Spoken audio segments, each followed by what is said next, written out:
Sesaat lagi Anda akan mendengarkan program Renungan Sahabat Seperjalanan bersama Pendeta Wendy Pratama.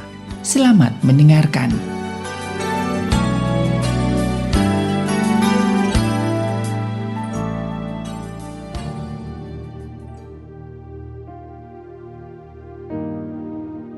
Selamat berjumpa kembali di dalam layanan audio Sahabat Seperjalanan. Hari ini adalah hari Kamis 20 Oktober 2022. Tema renungan saat teduh kita dengan judul Kebenaran akan terbit.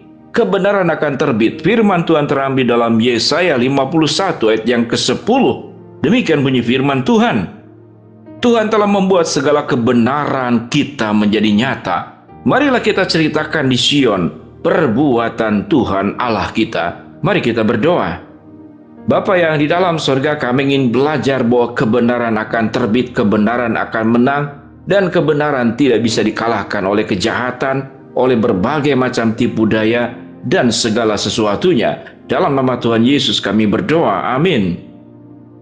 Shalom sahabat seperjalanan yang dikasihi Tuhan, kebenaran akan terbit dan firman Tuhan berkata, dalam bacaan yang kita baca tadi dalam Yesaya 51 ayat ke-10, Tuhan telah membuat segala kebenaran kita akan menjadi nyata. Tuhan telah membuat segala kebenaran kita akan menjadi terbit.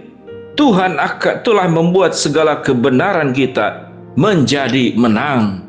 Sahabat seperjalanan yang dikasihi Tuhan, di dalam keadaan-keadaan kehidupan dengan segala macam tantangan, ketidakadilan, perlakuan-perlakuan sewenang-wenang, kita dihianati, kita dimanfaatkan, kita disalahgunakan, kita ditipu, kita dirugikan, kita diperdaya, maka kita boleh tuliskan sebanyak mungkin apa yang menjadi aspek seakan-akan setelah kita hidup dalam kebenaran.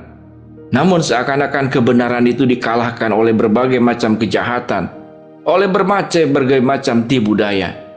Sangat dipahami kemudian bagi sebagian orang yang tidak memahami tentang makna salib, bahwa iman percaya yang kalah oleh keadaan adalah kekristenan. Mengapa demikian? Karena Yesus datang tidak sebagai raja yang membawa pedang, tidak datang sebagai raja di atas segala raja yang membawa pasukan yang membinasakan semua pihak yang mencoba melawan. Namun Yesus membawa pasukan yang ada di dalam hatinya, yaitu pasukan pengampunan, pasukan kasih, pasukan penerimaan, dan kemudian yang diserang oleh Kristus untuk seluruh kejahatan adalah tembakan yang diberikannya bukan dengan peluru, bukan dengan tank baja, tetapi dengan darahnya, dengan tubuhnya, dengan darah yang tercurah dan tubuh yang terpecah. Maka Kristus memenangkan peperangan dan pertempuran melawan dosa dan kejahatan. Di dalam hal ini sahabat seperjalanan, kita belajar satu aspek tentang kejahatan itu pada dasarnya akan dikalahkan. Namun sewaktu kita memahami bahwa kejahatan itu harus dikalahkan dengan cara-cara seperti pikiran kita, gigi ganti gigi, mata ganti mata, tangan ganti tangan, gigi rontok satu, dia harus rontok satu. Itulah hukum yang terjadi di dalam perjanjian lama. Namun Tuhan kemudian menggenapkan yang disebut dengan hukum kasih. Allah memerintahkan, kasihlah Tuhan Allahmu dengan segenap hatimu, dengan segenap jiwamu, dengan segenap akal budimu. Dan kasihilah sesama manusia seperti dirimu sendiri. Inilah amunisi, inilah peluru yang disediakan oleh Allah untuk memenangkan berbagai macam dosa kejahatan yang terjadi.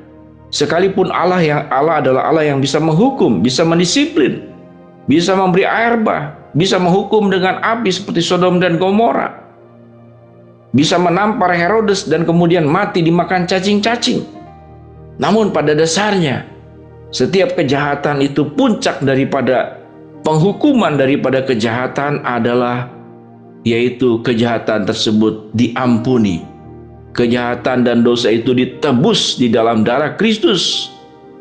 Kejahatan dan dosa itu diubah menjadi anugerah keselamatan yang diberikan secara cuma-cuma kepada setiap orang yang mau percaya dan datang kepada Kristus. Itulah kebenaran yang tertinggi, sahabat seperjalanan yang dikasihi Tuhan.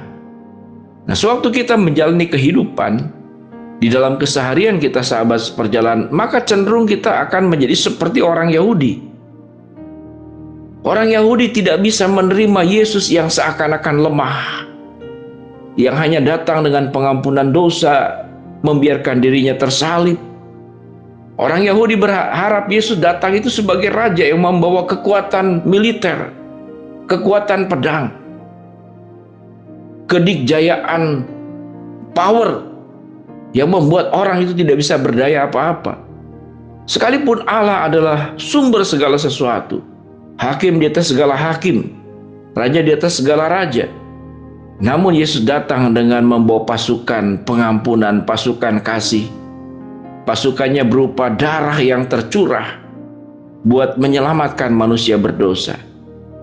Dengan kita memahami penjelasan seperti yang diuraikan tadi sahabat seperjalanan, kalau kita mengalami katakanlah berbagai macam tindakan-tindakan ketidakadilan, diperlakukan sewenang-wenang, dimanfaatkan, difitnah, ditipu, lalu kita seringkali meyakini bahwa kebenaran itu dikalahkan oleh kejahatan. Namun setelah kita membaca bagian firman Tuhan, kita meyakini kebenaran itulah yang akan terbit, dan segala kejahatan, berbagai macam dosa itu akan dikalahkan oleh kebenaran. Yesaya 51:10 apa yang dikatakan, Tuhan telah membuat segala kebenaran kita itu menjadi nyata. Marilah kita ceritakan di Sion perbuatan Tuhan Allah kita. Apa itu Sion? Sion itu adalah daerah gunung, bukit di mana kota Yerusalem didirikan. Dan itu adalah bukit di mana lambang kehadiran Allah itu nyata di dalam kehidupan kita. Kalau Allah menghadirkan kota Yerusalem di Sion, kalau Allah hadir di tengah-tengah bangsa Yahudi untuk menolong, memberikan kemampuan menjalani kehidupan dan kekuatan, maka Allah juga tidak hanya hadir di bukit Sion, di kota Sion, tapi hadir di tengah-tengah pikiranmu, di tengah-tengah hatimu, hadir di tengah-tengah setiap permasalahan yang dihadapi oleh setiap sahabat seperjalanan. Dan Tuhan akan memenangkan setiap peperangan dengan caranya. Apa yang firman Tuhan katakan? Marilah kita ceritakan di Sion perbuatan Tuhan Allah kita. Segala perbuatan yang tidak baik daripada manusia itu akan berhadapan dengan perbuatan Allah. Sewaktu Allah menegakkan keadilan, sewaktu Allah menegakkan hukuman bagi orang yang akan dihukumnya, sewaktu Allah akan membongkar setiap kejahatan yang tersembunyi sekalipun, itu akan dibongkar di dalam pengadilan Allah. Dan tidak ada yang terkecuali, tidak ada yang terhindar, semuanya akan ditangkap oleh Allah dan diminta pertanggungjawaban untuk segala sesuatu yang dilakukan oleh manusia, untuk setiap kejahatan yang diperbuat sengaja atau tidak sengaja, untuk setiap luka yang dibuat oleh orang yang bersangkutan yang melukai banyak orang, dan untuk segala sesuatu kejahatan lainnya. Di mata Tuhan, di hadapan Tuhan, tidak ada yang bisa terhindar dalam penghakiman Tuhan. Dengan demikian sahabat perjalanan yang dikasihi Tuhan, ingatlah, kalau kita sudah hidup dalam kebenaran, kebenaranlah yang akan terbit, dan kejahatanlah yang akan berhadapan dengan sidang tahta pengadilan Allah di suatu hari kelak nanti. Sahabat seperjalanan, tetaplah hidup dalam kebenaran dan percayalah, kebenaran itulah yang akan terbit dan memenangkan segala sesuatu yang terjadi dalam kehidupan dalam dunia ini. Mari kita berdoa. Bapa dalam surga, terima kasih buat kebenaran firman Allah yang sudah kami dengarkan. Hamba mau berdoa buat sahabat seperjalanan yang sedang sakit, Tuhan jamah sembuhkan. Sahabat seperjalanan yang sedang menghadapi masalah, Tuhan bukakan jalan.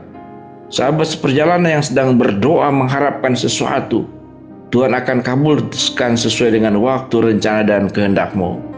Inilah doa kami, di dalam nama Tuhan Yesus kami berdoa. Amin.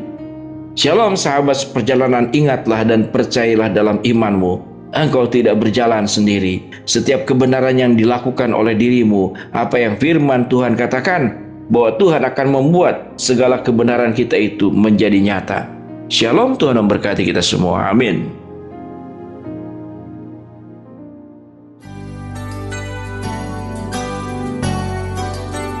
Anda baru saja mendengarkan program Renungan Sahabat Seperjalanan bersama Pendeta Wendy Pratama.